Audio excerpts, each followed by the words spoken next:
Continuando con la celebración del Mes de la Mujer, que nuestro Departamento de Capital Humano ha estado realizando actividades continuas. Tenemos el apoyo aquí de la Fundación, de la Clínica Unión Médica. Sí, hoy es el Día de la Felicidad, el 22 de marzo es el Día del Agua también. Entonces vamos a presentar una conferencia muy relevante, una conferencia que a todos nos va a impactar, que es Importancia de la microbiota en la mujer, impartida por el doctor Marino Pérez Abreu. El doctor Marino Pérez es oriundo de Villa Tapia, Salcedo, graduado como médico en la UAS y la especialidad de ginecobstetricia la realizó en el Hospital Regional Universitario José María Cabral Ibáez, aquí en Santiago. El doctor Marino Pérez tiene un currículum bastante amplio, una amplia trayectoria, entonces vamos a resumir algunos puntos. Los que quieran conocer detalles aquí se los puedo facilitar. Es pasado presidente de la Sociedad Dominicana de Obstetricia y Ginecología, filial Norte, 1998-99. Presidente fundador de la Sociedad Dominicana de Medicina Materno-Fetal, 2010-2018. Pasado vicepresidente nacional del Colegio Médico Dominicano, 2009-2011. Pasado presidente del Consejo Nacional del Colegio Médico Dominicano, 2009-2011. Miembro del Consejo de Administración de la Clínica Unión Médica del Norte desde el 2006 hasta la fecha, y tesorero del Consejo de Administración de la Clínica Unión Médica desde el 2012 hasta la fecha. Es el que maneja las finanzas, nos mantiene, nos suelta y nos agarra dependiendo de cómo estén las situaciones, lo cual hace bastante bien. Entonces, doctor Marino Pérez, lo invitamos a pasar, a que nos apunte sobre un tema que yo sé que es fascinante para usted, el de la microbiota. Buenas tardes a todos y sobre todo a todas, porque estamos hablando la parte de la mujer, el mes de la mujer. Ya la mujer no es un día, de que el Día Internacional de la Mujer no es el mes y el año internacional de la mujer. Y como ustedes pueden ver, nosotros tenemos en la Unión Médica un predominio de mujeres. O sea que los hombres que estamos acá tenemos que cuidarnos porque puede ser que seamos relevados por las mujeres. Sin embargo, hoy quisimos traer este tema porque hace tiempo que Diana me dijo, e Ibelice, que querían este tema.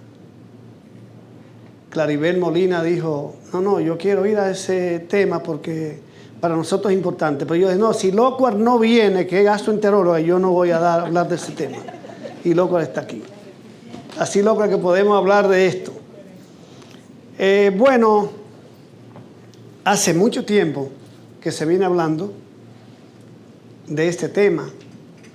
Hipócrates, que es el padre de la medicina, este señor nació antes de Cristo.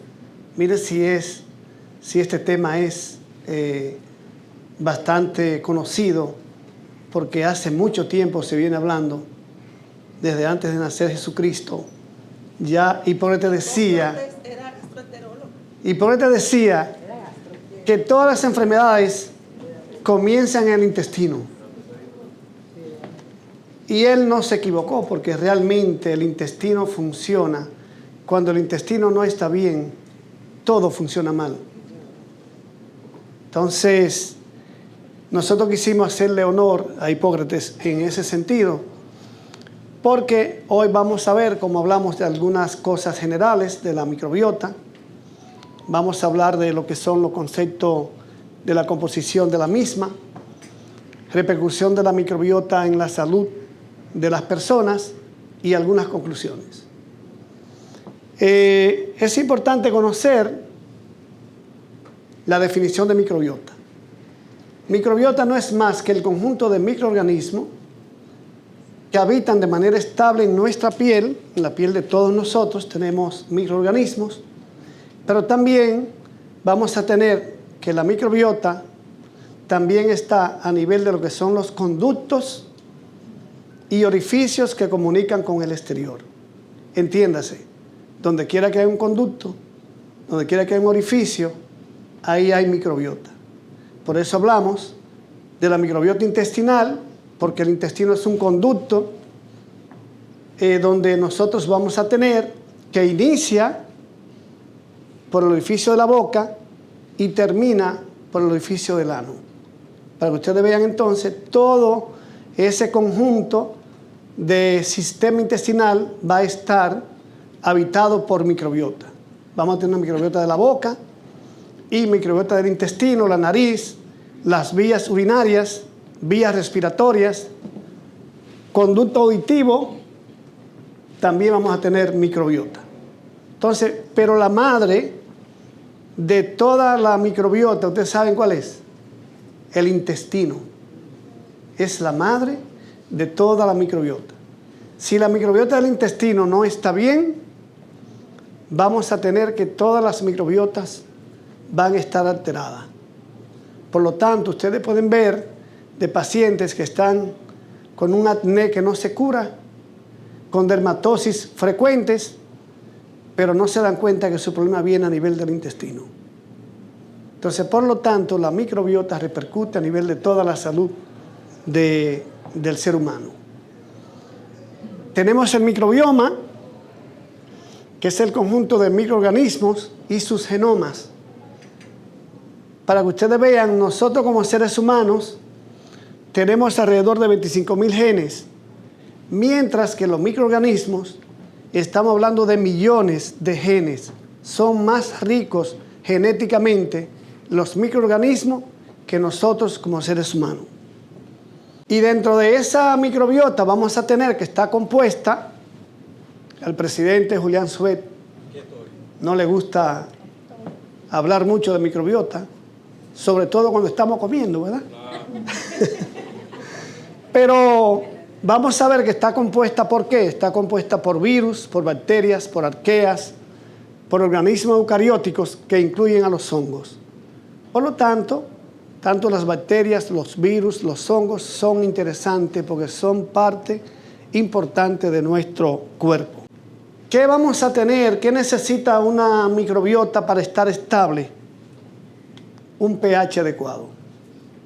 El pH del intestino normalmente es un pH ácido. Por lo tanto, cuando nosotros tenemos alteraciones del pH intestinal, es porque tenemos problemas a nivel de nuestra microbiota. Para que ustedes sepan, el pH 7 es el pH neutro y todo lo que esté por debajo de 7 es ácido. Lo que está por encima de 7 es alcalino. Y para que ustedes tengan idea, a nivel del estómago se maneja un pH hasta de 1.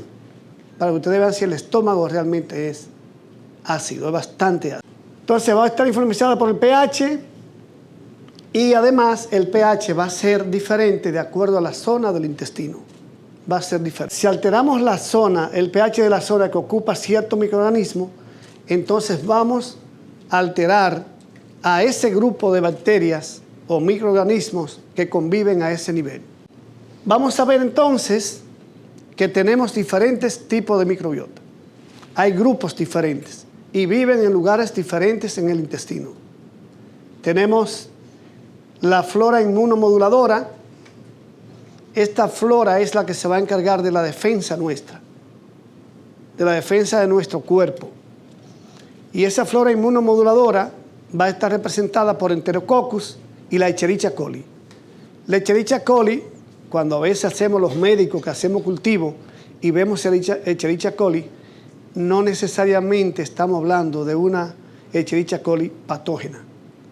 Hay algunas Escherichia coli que sí son patógenas, pero en este caso, esta forma parte especial de este grupo inmunomoduladora que junto al enterococo van a ser las que van a estar a cargo de defender el organismo nuestro de las agresiones que recibimos de otras bacterias y de otros antígenos que vienen del exterior.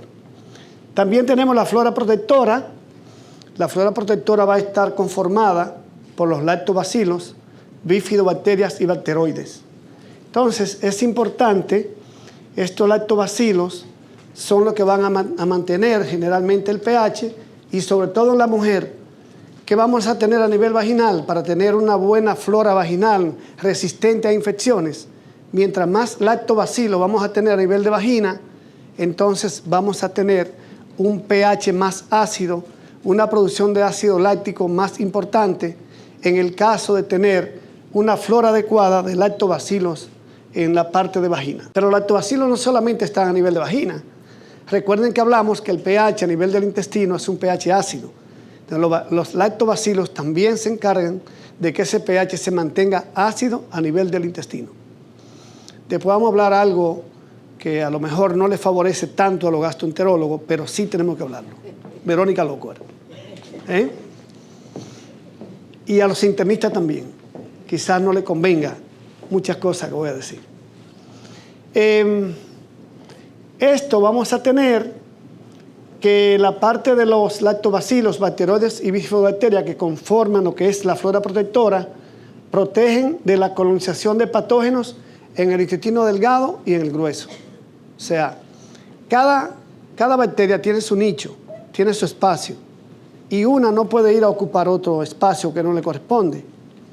Por esa razón, vamos a ver más adelante cómo están conformadas esa parte.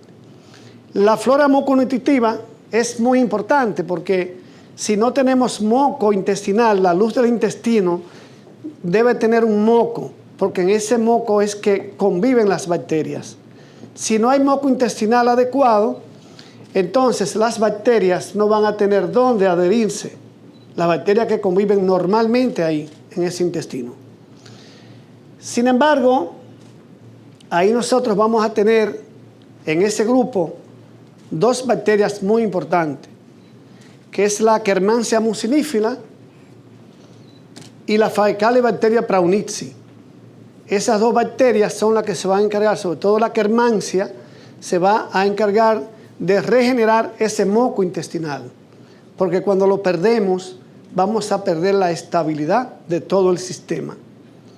¿Y cómo nosotros nos damos cuenta? ¿Cómo nos damos cuenta de que estamos perdiendo parte de ese moco? Es fácil.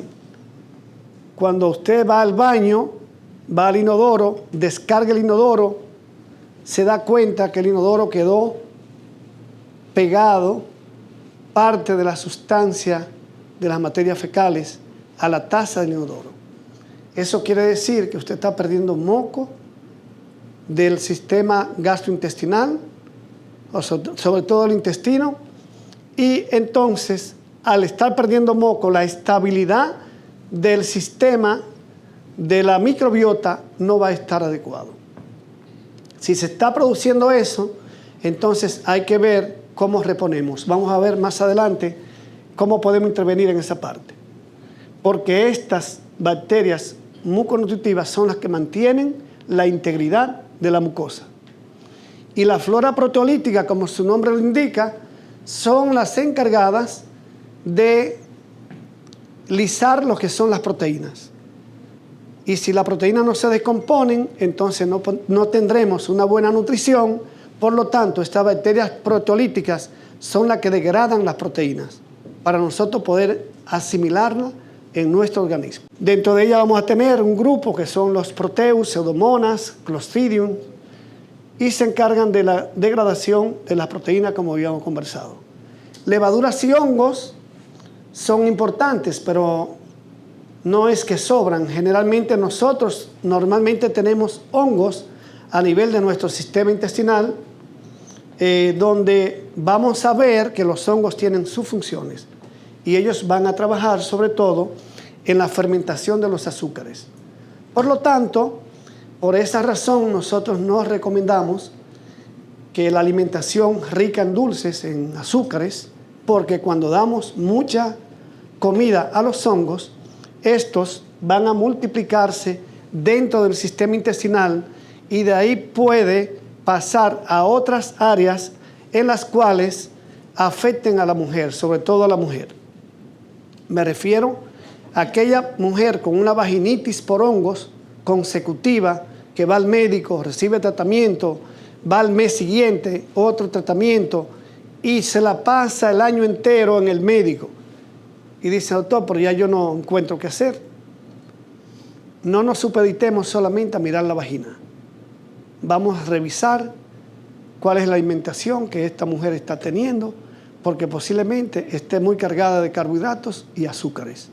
Entonces, por lo tanto, haciendo correcciones de lugar en la parte de azúcares y en la parte de carbohidratos, y sobre todo carbohidratos finos, vamos a tener entonces alteraciones en la parte de lo que es la microbiota correspondiente a los hongos. Y aquí podemos ver la distribución que tenemos a nivel de nuestro sistema intestinal con los diferentes microorganismos. Como ustedes le había mencionado, por ejemplo, en la parte del estómago tenemos un pH muy ácido, ¿verdad? Que puede variar entre 1 a 3 el pH. Aquí tenemos que la abundancia principal de bacterias a nivel estomacal está representada por el lactobacillus. A nivel de estómago duodeno, yeyuno, vamos a tener enterococcus y lactobacillus. Y a nivel ya de lo que respecta a la parte del colon, como dijimos, las bacterias proteolíticas son las que más abundantes van a estar a ese nivel, las proteolíticas. Y dentro de esa proteolítica está ese grupo que mencionamos. Lo cual, le pusiste una cámara al intestino. Estamos mirando la parte interna del intestino. Aquí podemos ver cómo la luz intestinal, ¿verdad? Luz intestinal con todo el epitelio que tiene el intestino por dentro. Estos son enterocitos. Entre un enterocito y otro vamos a tener una proteína que se llama zonulina, que es la que permite que esa zonulina no deje pasar microorganismos ni residuos alimenticios grandes, porque esto sirve como de filtro. Cuando perdemos parte de esa zonulina, de esa unión de enterocito con enterocito, vamos a tener entonces la llamada hiperpermeabilidad intestinal, porque se ha perdido zonulina. Y una de las probitas, Luis Vergés se fue, ¿verdad? No está aquí. Que nosotros queremos introducir aquí en la clínica es determinación de zonulina en heces fecales porque esto nos da el diagnóstico de lo que es la hiperpermeabilidad intestinal. Entonces, normalmente el intestino tiene permeabilidad, no es que no sea permeable, pero filtra lo que deja pasar, ¿verdad? Porque cuando tenemos pérdida de esta proteína entre enterocito y enterocito, la zonulina, van a pasar tóxicos a la sangre y viene lo que se llama en la parte de la enteropatía a nivel hepático, y la intoxicación, porque entonces hemos perdido este control que la zonulina se encarga de limitar la entrada de ciertos microorganismos y de patógenos a nivel de la circulación sanguínea a través de la circulación porta hepática. Vemos aquí entonces todo esto. Aquí nosotros tenemos un moco. El moco generalmente tiene 2 capas. La mucosa intestinal tiene 2 capas. A nivel del intestino delgado tiene una sola capa. A nivel del intestino grueso tiene 2 capas. Las bacterias se adhieren en la capa superficial, como si fuera cercano a la luz. Se adhieren las bacterias ahí. Cada una de ellas ocupa su espacio en las diferentes áreas del intestino. Y tienen una particularidad, que si una bacteria aquí genéticamente tiene su adhesina, si a ella le corresponde adherirse aquí, ese grupo se adhiere aquí, en esta área. Pero si a otra le corresponde a nivel de intestino grueso, una que vive en intestino delgado, no deberá de estar ocupando un lugar que le corresponda a una bacteria que debe de estar en el intestino grueso, y viceversa. Esto es un aparatito bien hecho, ¿verdad? El cuerpo de nosotros, muy automatizado.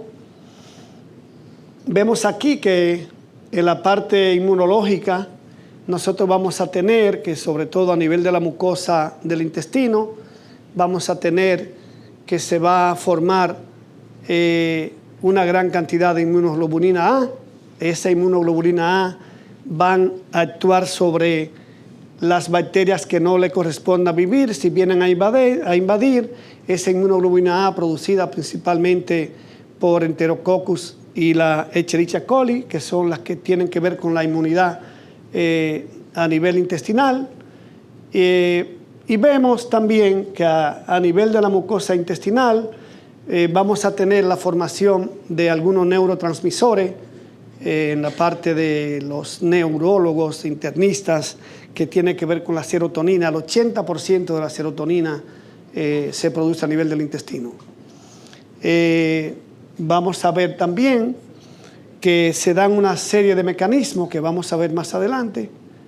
La microbiota nos va a aportar vitaminas, nos va a aportar oligoelementos, enzimas, y una parte muy importante es la absorción de la vitamina D. Recuérdense que la vitamina D es una moduladora del sistema inmunológico. Y estoy seguro que si la mayoría de ustedes se hace una determinación de inmunoglobulina D, la mayoría la va a tener baja y muy baja.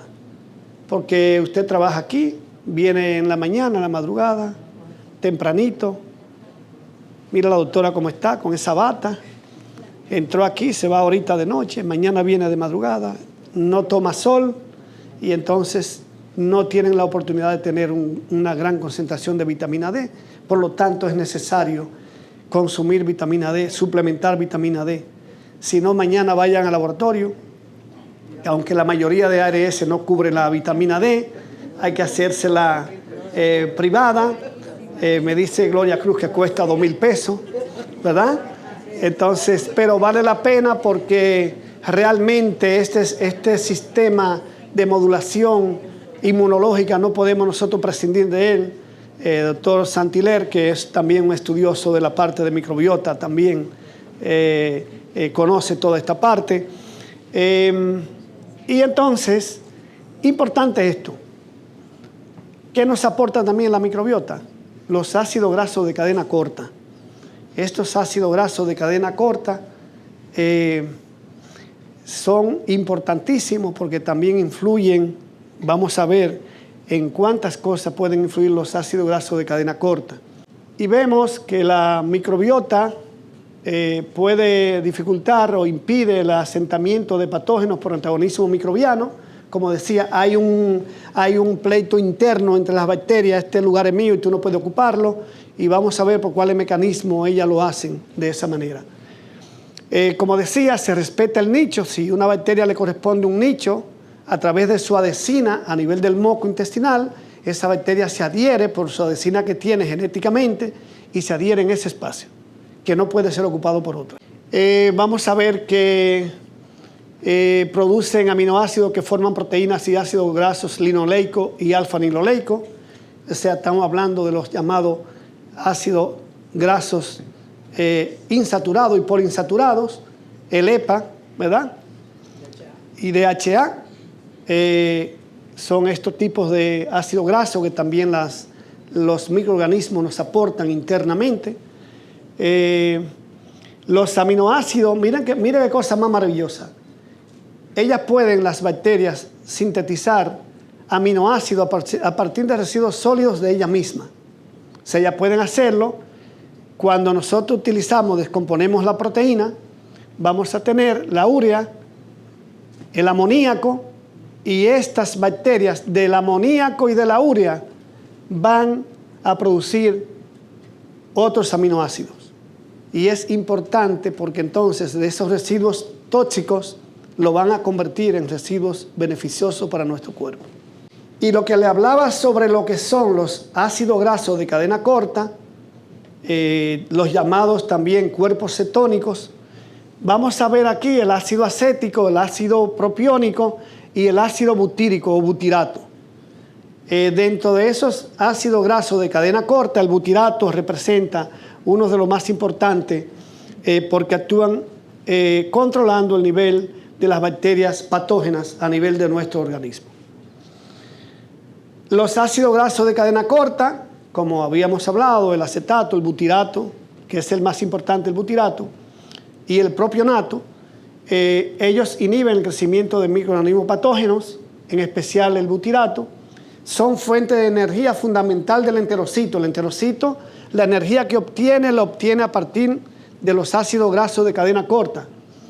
Favorece la absorción y recuperación de iones de magnesio, de calcio y hierro, y neutraliza los grupos amonio generados durante la digestión. Y mantienen estos ácidos grasos de cadena corta el pH del intestino. Recuerden que si no mantenemos un pH ácido, vamos a estar desestabilizados completamente a nivel de nuestro sistema intestinal. Y si el intestino anda mal, entonces vamos a tener que todo nuestro cuerpo anda mal. El quehacer diario de las bacterias internamente, unas van a atacarse de la otra, unas se defienden, liberando sustancias, otras corren cuando van a tener la parte de que es la invasión de lugares que no le corresponden. Y el antagonismo microbiano, o sea, internamente cómo se produce ese antagonismo entre una bacteria y otra para mantenerse cada quien en su espacio. Cuando se le quiere quitar, bueno, a través de la interferencia con la colonización. ¿Cómo interfiere con la colonización? Si yo tengo mi nicho como bacteria, ubicado en mi lugar, en mi espacio, en mi adhesina, no puede ser ocupado por otra porque ya este espacio es mío, ¿verdad? Por eso hago interferencia. Producción de compuestos antimicrobianos mediante la llamada bacteriocinas, que son tipo antibióticos, actúan como antibióticos contra otra bacteria producido por ella misma, y la coagregación con los patógenos. Vamos a enseñarle algo importante en esa coagregación plaquetaria. Inteligentemente las bacterias, cuando vienen un grupo de bacterias que no le corresponde estar ahí, quieren desplazarla, las que viven ahí se juntan, rodean a la que viene, las rodean, miren, las rodean y no le permiten adherirse a ningún lugar de la mucosa. Por lo tanto, esas bacterias no pueden albergarse en ese espacio que ellas han querido llegar en ese momento. Ustedes saben que generalmente las bacterias proteolíticas son patógenos facultativos que inmediatamente ven una oportunidad. Bajó el pH a nivel del intestino, se le creó un medio alcalino.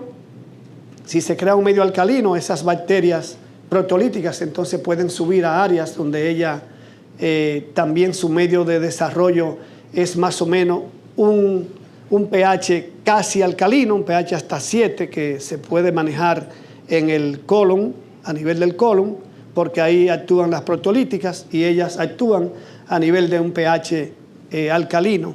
Por lo tanto, cuando ven la oportunidad, pueden llegar a lugares donde cambia el pH y formar parte de ese espacio sin corresponderle.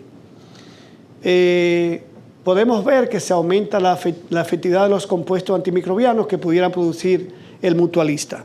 Grandes cantidades de sustancias con propiedades antibióticas son producidas también por las bacterias a nivel intestinal, entre ellos ácidos orgánicos, peróxido de hidrógeno, que es la llamada agua oxigenada, pueden ser producidas por las bacterias para actuar en contra de otras bacterias. También podemos ver que se obtienen de la fermentación de glúcidos y bacteriocinas, que son péptidos bactericidas.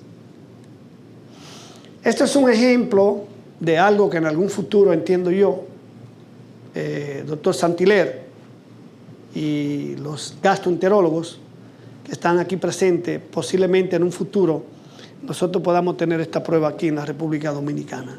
Y si va a llegar a la República Dominicana, va a llegar a Unión Médica del Norte.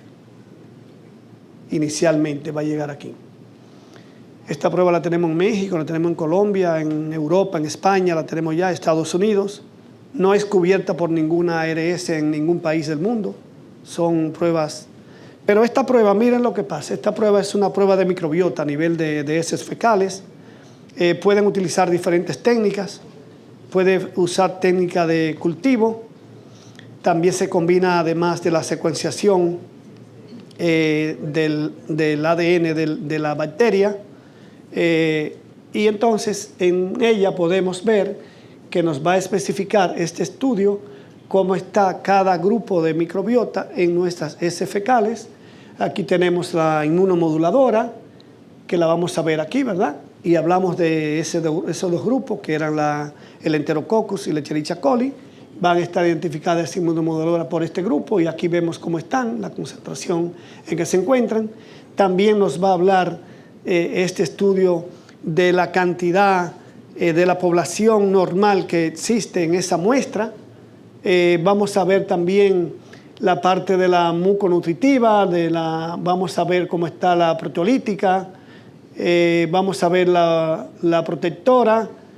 Y basado en esto, si nosotros tenemos a nivel de un estudio de un paciente que vemos cómo está cada una de estas microbiotas, podemos decir, por ejemplo, en este paciente, la E. coli viovare, que es una E. coli patógena, muy patógena, y es la que muchas veces está asociada a biofilm, que un biofilm no es más que una organización bien estructurada de un grupo de bacterias que tienen su propio sistema de alimentación internamente. No importa lo que pase, ellas siguen alimentándose, y estas bacterias, por ejemplo, en este estudio, miren lo que tenía ese paciente. Estaba muy elevado, la E. coli viovare, y por lo tanto, si no hacemos este estudio, no podemos determinar qué tratamiento podemos darle a este paciente. Vamos a ver entonces en la modulación y desarrollo del sistema inmunológico. Muchas veces tenemos personas que tienen una respuesta exagerada a alergias, a enfermedades autoinmunes, sea una consecuencia de la alteración de nuestra microbiota intestinal. No solamente cuando tenemos una enfermedad autoinmune, no solamente nos supeditamos a manejar, doctora Viviana Curi, la parte reumatológica y la enfermedad autoinmune, sino también tenemos que ver cómo mejoramos la parte intestinal para que ese paciente tenga una mejor respuesta, ¿verdad? Se ha hablado mucho del autismo, los niños autistas hoy en día, el autismo ha aumentado bastante, se ha asociado a una microbiota muy desorganizada a los niños autistas. Por lo tanto, necesitan de una alimentación especial para poder mejorar tanto en el rendimiento, en la escuela, en la casa, en la forma de comportarse, la parte social de ese niño, si no mejoramos la parte de la alimentación de él. La teoría planteada por la menor exposición a microorganismos, como lo postula la teoría de la higiene, aquellos niños que son criados, que no lo dejan bajar al suelo, que no lo dejan comer ciertas cosas, que no dejan que lo cargue nadie porque ese niño no puede cargar a nadie, porque que tiene que ponerse mascarilla. Entonces un niño que va a crecer con poco desarrollo inmunológico, por lo tanto va a tener poca defensa, ¿verdad? Y es la llamada teoría de la higiene.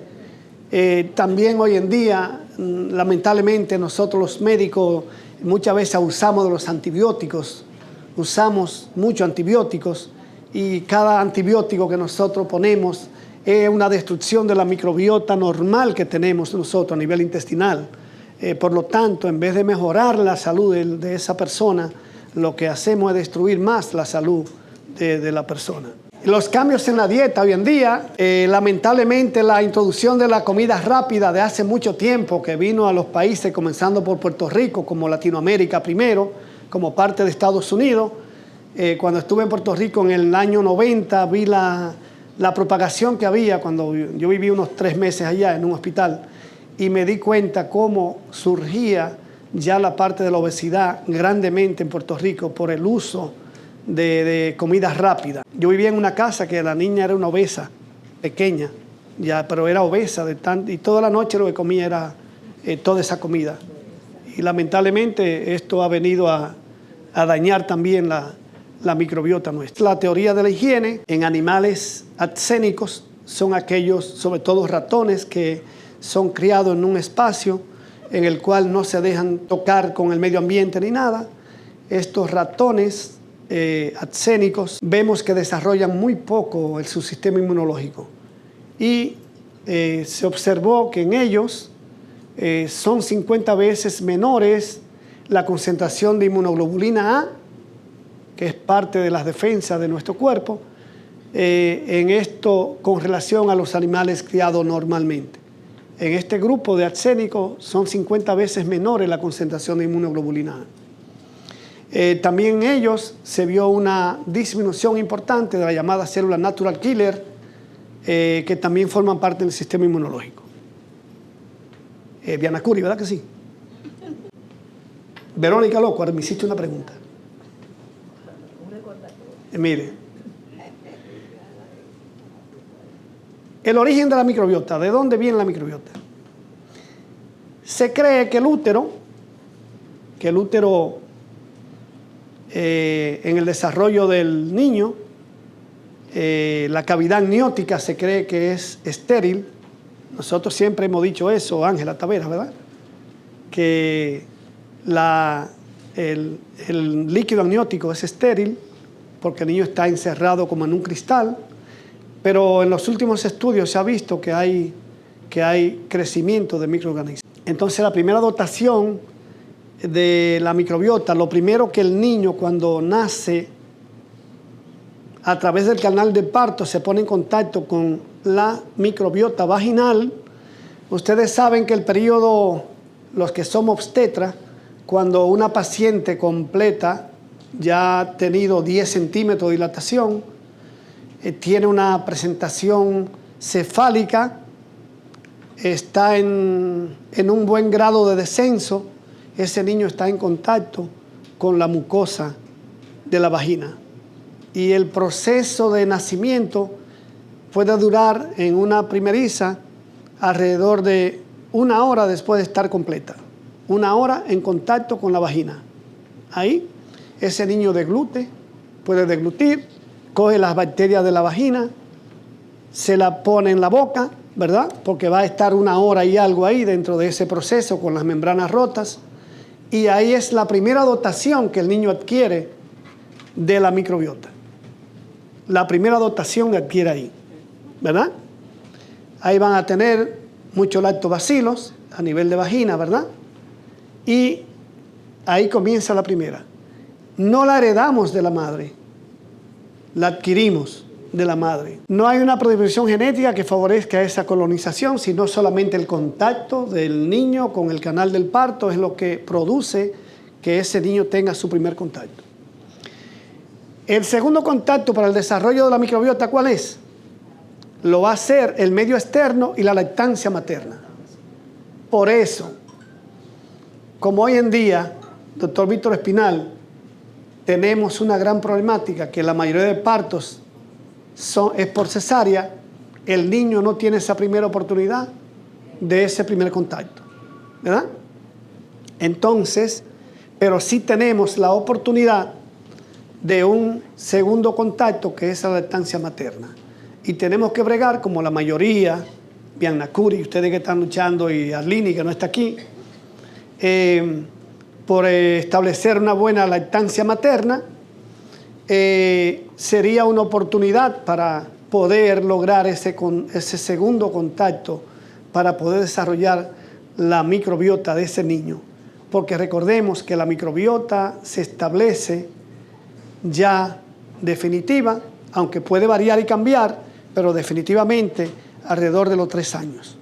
Entonces, por lo tanto, estos niños hay que establecer que ellos tengan la oportunidad de esos primeros 3 años.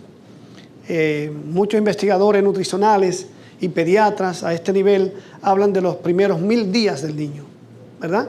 Porque inclusive se habla del embarazo. Y en el embarazo conocemos que también debemos de aportar, además de una dieta adecuada en la madre embarazada, de aportar también los llamados probióticos, para que una microbiota adecuada de la madre va a influenciar muy bien a la microbiota de ese niño que va a nacer. Como decíamos, se considera estable y madura a los 3 años de edad. Puede ser el peor aliado, como en el caso de los autistas, o sea, la microbiota en el autista hay que manejarlo muy bien, el niño autista. Cada día más tenemos más niños autistas en nuestro medio, por lo tanto debemos de ir dándolo la consejería del lugar, de una mejor alimentación durante el embarazo. Vamos a ver que es quien va a entrenar a nuestro sistema inmune. La microbiota nos da la capacidad de desintoxicación también y nos da herramientas para el mantenimiento de la salud y la homeostasis. Si nosotros mantenemos Nicolás Rodríguez, una buena microbiota, y Miguel Marte, que se me fue, vamos a asegurar que una buena alimentación que tengamos, vamos a tener una distribución adecuada de nuestra microbiota. Y yo siempre comparo cada microbiota ubicada en su sistema intestino, en su nivel de lugar, los 5 grupos que vimos, cada una se alimenta de cosas diferentes. Entonces, una comida no puede ser arroz y habichuela y carne. Tiene que tener muchas cosas más. Tiene que tener muchas cosas más porque hay un grupo de bacterias que tiene que alimentarse a todas, no a un solo grupito. ¿Cuál es la mejor vía de nacimiento? Bueno, lo vimos, el parto, porque es el primer contacto, es la primera siembra. Los nacidos por cesárea, ¿qué pasaría? Bueno, nos queda la opción de lactancia materna y nos queda la opción también los recién nacidos podemos darle probióticos. A los neonatos podemos darle probióticos. Pero tenemos un gran problema. Cuando un niño se entra a la unidad de cuidado intensivo neonatal, hay que ponerle antibióticos. A veces la mayoría, cuando nacen con infección, hay que ponerle antibióticos. Pero entonces los antibióticos le afectan la microbiota. Entonces debemos de utilizar probióticos en esos recién nacidos también. Y debemos alimentarlo con la leche materna. Que la propia madre, si está ingresado, todos los días vaya y le den la leche materna a ese niño, que también le va a aportar una buena microbiota. Se puede trabajar en los primeros meses de vida mediante lactancia y aportes de probióticos al neonato. Se puede también actuar en la microbiota del bebé, modulando la microbiota de la madre. Nosotros normalmente a las pacientes en el posparto por cesárea, tanto en el embarazo le ponemos probióticos, pero también en la poscesárea le ponemos también probióticos. Y el pediatra ya debe de encargarse del bebé de también asegurarse de que esa microbiota, y más si nació por cesárea, se fortalezca. De modo tal que el pediatra también debe de influenciar en el aporte de probióticos y estimular hacia una lactancia materna. Pero Hipócrates, miren, ya pasaron 2000 años y algo. Y miren lo que él decía.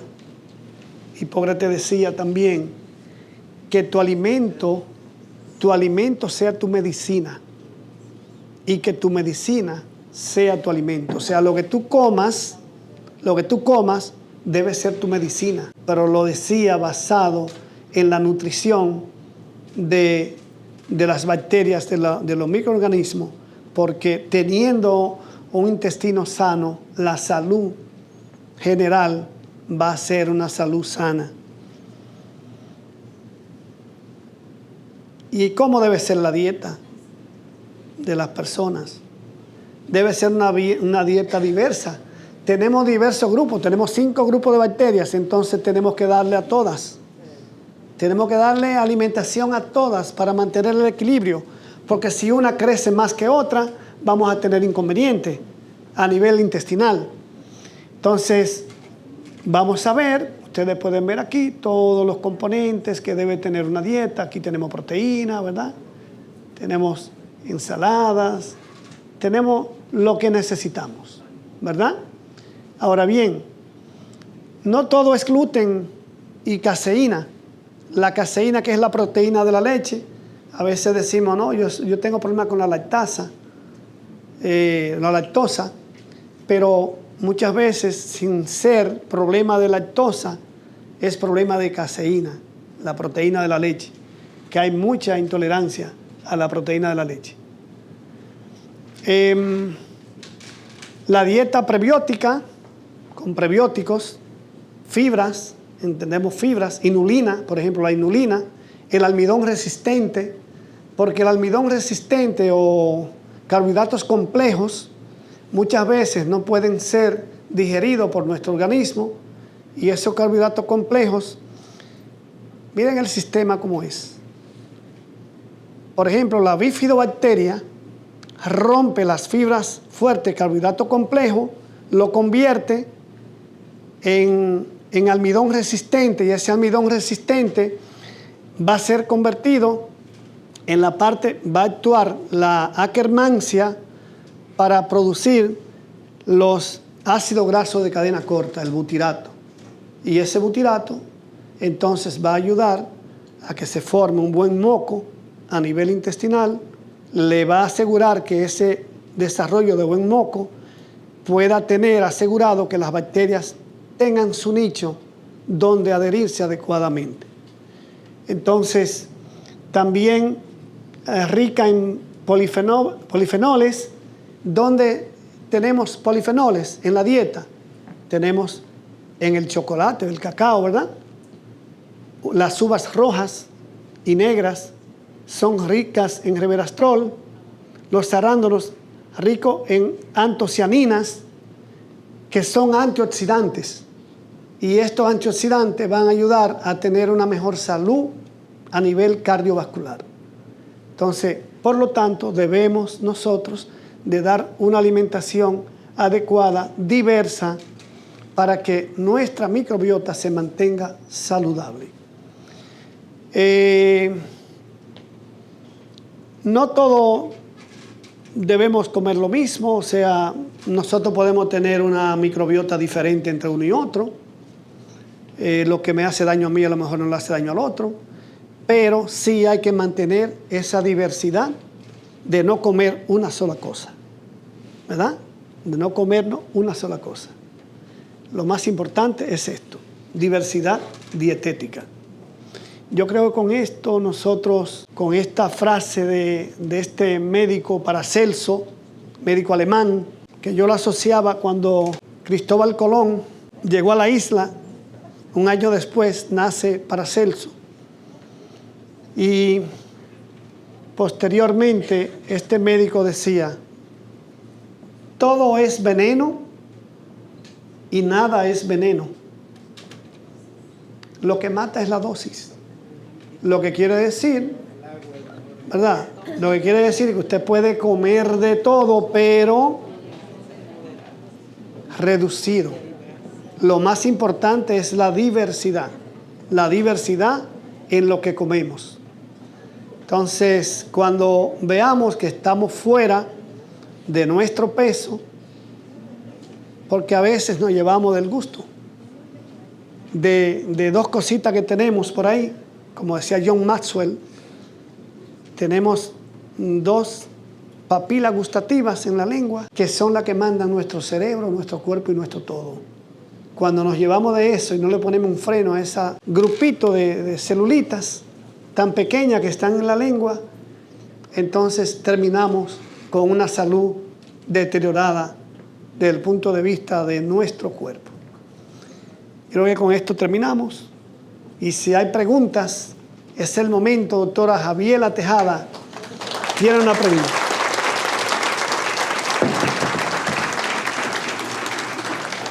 Doctor, muy buena conferencia, pero me gustaría que hablara del papel de la microbiota y el cáncer. Se ha asociado cierto tipo de alimentación que favorece el crecimiento de algún tipo especial de microbiota. Y es una proteolítica. Cuando usted le da mucha alimentación a esa proteolítica, y especialmente al Clostridium, Verónica Lockhart, ¿verdad?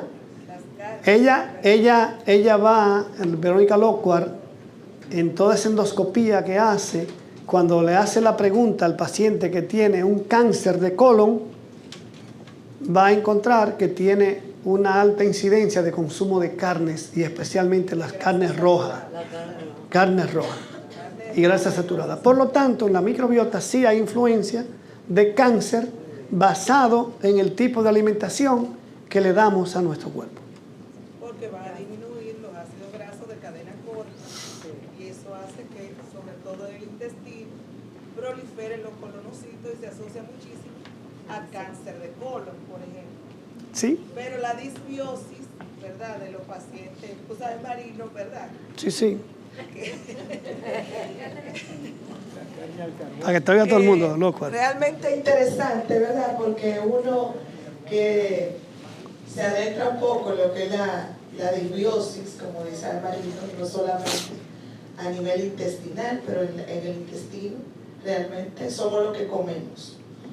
Y por ejemplo, un paciente obeso, se ha estudiado muchísimo que la disbiosis puede favorecer no solamente cánceres propios del obeso, como se ve en los pacientes que tienen un hígado graso y pueden hacer un hepatocarcinoma en el fondo de un hígado graso, sino que también pueden hacer otros tumores extraintestinales incluso y extrahepáticos.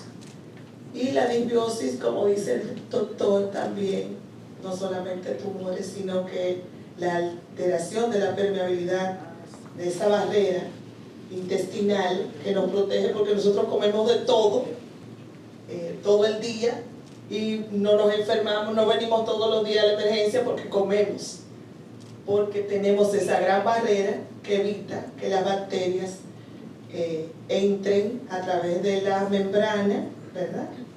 Se altera la permeabilidad de la membrana y pasen a la circulación sistémica a través del aporte y a través del hígado y se produzcan infecciones, ¿verdad? O intoxicaciones. O sea que nosotros debemos cuidar esa microbiota, el microbioma en general, para evitar complicaciones como el cáncer, enfermedades, otras enfermedades autoinmunes. Yo le comentaba al doctor que hace 20 años yo tuve la oportunidad de estar en Puerto Rico en mi formación, y la gran cantidad de pacientes que veía con enfermedades inflamatorias crónicas del intestino, como el Crohn y la colitis, aquí no se veían. Y ahora, producto de que hemos occidentalizado nuestra dieta, o sea, la hemos americanizado, comemos más hamburgues, hacemos más comida rápida, tenemos más enfermedades autoinmunes, no solamente del intestino, sino la doctora Bianca podrá decir también de otras patologías autoinmunes. O sea que el comer bien, regular el intestino, la microbiota, lo que comemos, va a ser la diferencia para evitar muchísimas enfermedades. Gracias, Verónica. Una pregunta. Fuerte. Vamos a ver, fuerte, dice él. ¿En qué nos afecta la microbiota a nosotras las mujeres cuando estamos en periodo de perimenopausia y menopausia? Bueno, no solamente a las mujeres, sino a todo el que va en el proceso de desarrollo, ¿verdad? De desarrollo. La microbiota nuestra se va deteriorando por diferentes factores. Es por eso que la mayoría de personas, ya que vamos entrando en ciertas edades, debemos de acompañarnos, además de una buena alimentación, ¿verdad? Ya a lo mejor los jovencitos se dan el espacio de comerse muchas cosas, pero ya eso no nos corresponde a nosotros.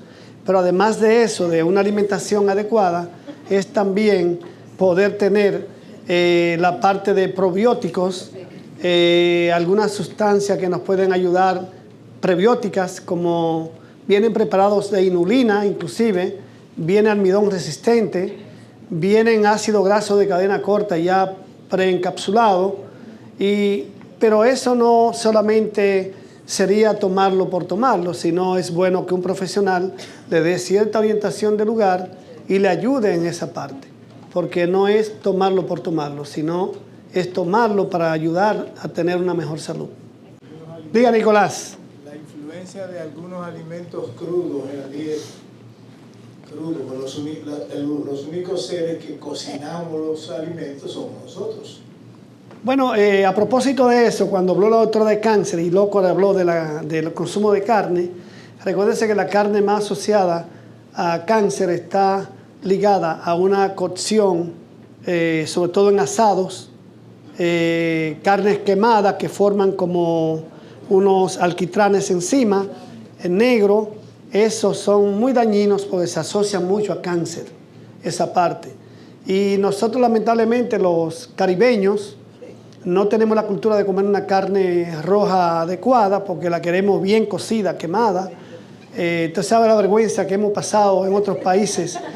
Cuando usted va, Julián, a pedir un filete, un bife de chorizo en Argentina y lo quiere cocido no sé cuántas veces, que no bote sangre. O sea, mientras menos cocido es, Nicolás, más saludable. Y también tenemos que las ensaladas, tú no las coces. Por eso es importante las ensaladas, agregarlas en las comidas, es importante en las ensaladas. Siempre debe de haber una ensalada, una dieta diversa. Usted come arroz, ensalada, carne, pero la carne no es por carne, usted tiene proteína, tiene carbohidratos, tiene ácido graso de buena calidad, eso le va a favorecer a una mejor salud. Y recuerden que el intestino es el llamado segundo cerebro, el segundo cerebro. Recuérdense que ahí, como hablamos, se produce el 80% de la serotonina. El cerebro apenas produce, en la piel se produce aproximadamente un 10% de la serotonina. El doctor Julián Suet, como neurólogo, podrá darme un poco de cátedra al respecto, pero también el cerebro se cree que más o menos produce alrededor de un 10% de la parte de serotonina. Es importante, sobre todo en las mañanas, agregar una proteína. Siempre la proteína, porque nosotros vamos a tener un día de mucha actividad. Cuando nos levantamos, los picos de serotonina van a ir cambiando y la melatonina a nivel ya de esta hora ya comenzó a producirse, porque ya nosotros hemos agotado parte de nuestra energía y aumentan los picos de melatonina para entonces inducirnos al sueño. Ya mañana, en la madrugada, bajan esos picos y comienzan a producir otras sustancias que son las que nos mantienen despierto, alerta, con actividad, ¿verdad? Así que yo creo, loco, ¿verdad? Que no sé si hay alguna otra pregunta. Víctor Espinal. Sí. Hola, come kipe. Kipe, recuerden el gluten, depende de dónde viene el kipe. Recuerda eso. Recuerda el gluten. Yo quiero hacer un anuncio y quiero hacer una pregunta y un aporte. En primer lugar, comienzo con el anuncio. Sí, sí. Para los obstetras que están acá, a partir del día 3 al 6 de abril, se estará celebrando el segundo congreso de la Sociedad Dominicana de Medicina Materno-Fetal, y en la misma se estará declarando como, voy a dejar, como que se declarará el doctor Julio Gonel y una persona que fue el ideólogo, el fundador y el primer presidente de nuestra sociedad. Nos referimos al doctor Marino Pérez. Se estarán declarando como maestros dominicanos de la medicina materno-fetal. Gracias.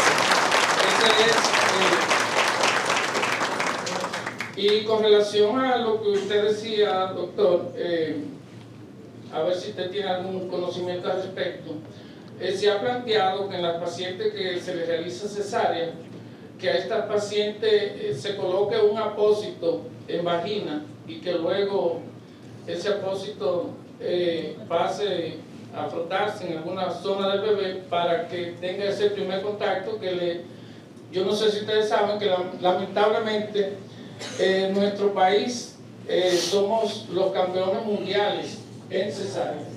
Entonces, a ver ¿qué usted puede al respecto? Sí, se ha hablado mucho, no solamente de eso, se ha hablado hasta de trasplante fecal. Lockhart, se ha hablado de trasplante fecal.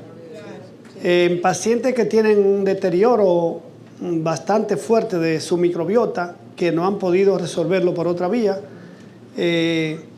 han trasplantado heces fecales de personas que tienen una microbiota muy adecuada y entonces han tenido mejoría importante. Lo mismo ha pasado con aquellos niños que nacen por cesárea.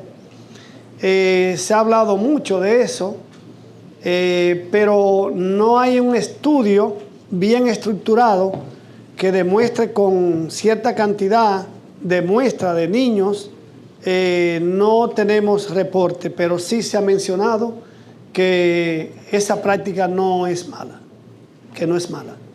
El poder, como tú decías, recoger las secreciones de la vagina después de producirse el parto y al niño entonces frotársela en la boca para que pueda entonces hacer el contacto directo con las secreciones de la vagina de su madre, que no pudo hacerlo porque no pasó por el canal del parto. La curandera tenía razón.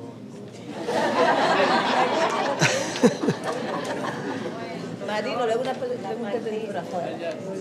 Ah, ok. Ahí hay una pregunta. Buenas tardes. También en realidad del equipo de Capital Humano. Un tema muy apasionante para mí, como lo es nuestra microbiota, ya que es la que dirige nuestro sistema inmunológico. Con usted aprendimos que la microbiota madre está en nuestro intestino, que es también denominado el segundo cerebro, por la capacidad que tiene de defendernos. Entonces, mi pregunta es, ¿cómo se relaciona o qué impacto tiene una microbiota desequilibrada o en buen estado en nuestra salud mental? Bueno, muy importante la pregunta porque se ha hablado hoy en día inclusive que el cerebro tiene su propia microbiota. Y existe una comunicación directa entre lo que es la producción a nivel del intestino, como ya está demostrado, de sustancia neurotransmisora que producida en el intestino van a llegar al cerebro. Pero también se ha demostrado que la serotonina que utiliza el cerebro, sobre todo la fabrica el cerebro. Y no utiliza mucho la serotonina que utiliza el intestino. Pero sí hay una correlación directa porque, como hablamos hace un momento, se ha demostrado que en niños autistas, pacientes que tienen problemas de Parkinson, pacientes con enfermedades neurológicas, han mejorado su estado, mejorando su estado de la microbiota. Por lo tanto, hay una relación directa entre lo que es el intestino y el cerebro. Hay unas... Es muy bueno con el Alzheimer. Sí. Sí, por eso, esos tipos de pacientes, cuando tú le estableces una buena alimentación, además del tratamiento que le aplica el neurólogo, esos pacientes van a tener una mejoría mucho más visible cuando tienen una alimentación adecuada. Sí. Doctor Santiler, el doctor es un experto también. Sí, antes que nada, de una manera muy especial, nos sentimos ampliamente agradecidos por tan gratificante conferencia, una conferencia bastante completa. Creo que de hecho el tiempo que usted utilizó fue un tiempo de verdad récord para mencionar tantos puntos que tienen tanta importancia para nuestra formación en todos los ámbitos, porque como usted le mencionó, hay diferentes autores que nos hablan de la importancia de establecer una microbiota, la importancia de la microbiota en todas las patologías que existen, en todas. Yo solamente quiero destacar el uso de antibióticos que usted lo mencionó, donde de manera rutinaria se tienden a utilizar por todos los especialistas. Dicen algunos estudios que generalmente cuando se da antibiótico deben siempre restablecer esa microbiota, que independientemente de la cantidad de días que se utilice y del tipo de antibióticos, como quiera hay que restablecer esa microbiota. Es decir, que se sugiere dar probióticos.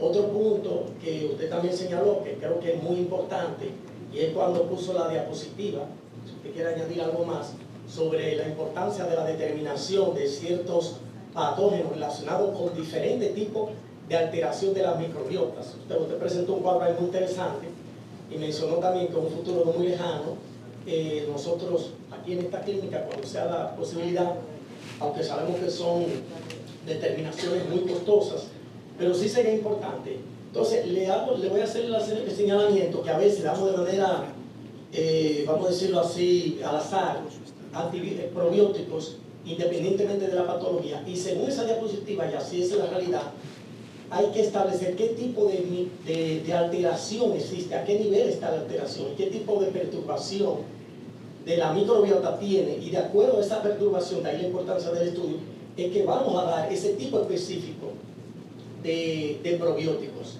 Y otro puntito, y es la introducción de la fibra. Generalmente la fibra... ¿Usted se refiere a eso, va? Exactamente, Sí. sí. Por ejemplo, usted mencionó la Akkermansia, que es uno de los, Sí. definitivamente, de los microorganismos, por así decirlo, que más se está utilizando en muchísimas patologías, no en todas, y también la microbiota portadora de LPS y otras cuantas.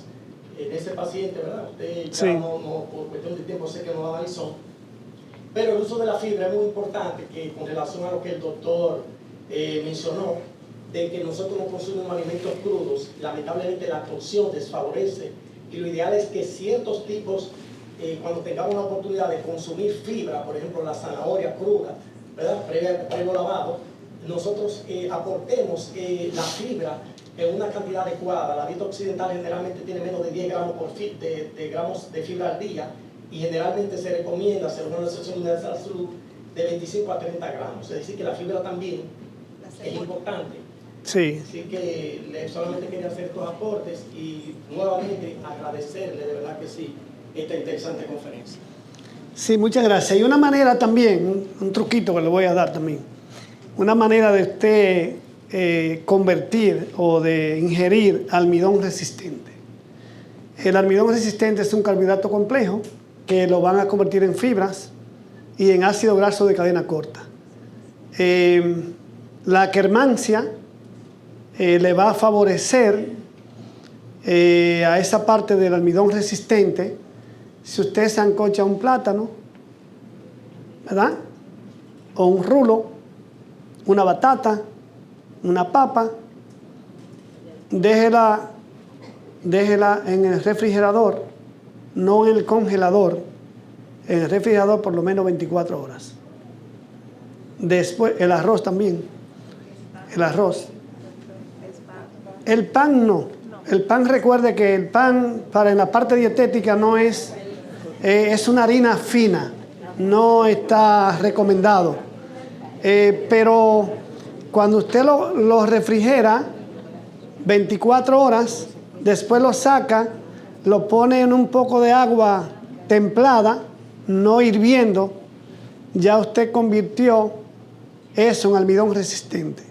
Ese almidón resistente va a ayudar entonces a que la Akkermansia lo desdoble a ácido graso de cadena corta, butirato, y ese butirato va a ser aprovechado por la bacteria mucinífera para entonces producir más butirato y mejor calidad del moco del intestino. Y menos cáncer de colon, que estamos en el mes de la prevención. del cáncer de colon.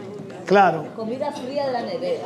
Y cuando ingerimos fibras que están sobre todo en la parte de ensaladas, hay fibras en ensaladas, hay algunos que son inalcanzables para nosotros, me refiero a la compra, porque aunque llegan aquí al mercado y no llegan lo mejor, se pueden utilizar porque también esas fibras son desdobladas. Miren cómo es, a nivel de primero bacteroides, las bifidobacterias descomponen esa fibra y le dan como la preparación a la Akkermansia para que sean utilizadas y formen los ácidos grasos de cadena corta. Señores, gracias a todos ustedes por la asistencia. Un fuerte aplauso para el doctor Marino Pérez Abreu. Gracias, doctor, por siempre estar presente cuando lo solicitamos. Gracias a ustedes. Recuerden que continuamos con una conferencia el lunes con el doctor Daniel Rivera y el jueves 27 tenemos el cierre del mes de la mujer. Muchas gracias a todos.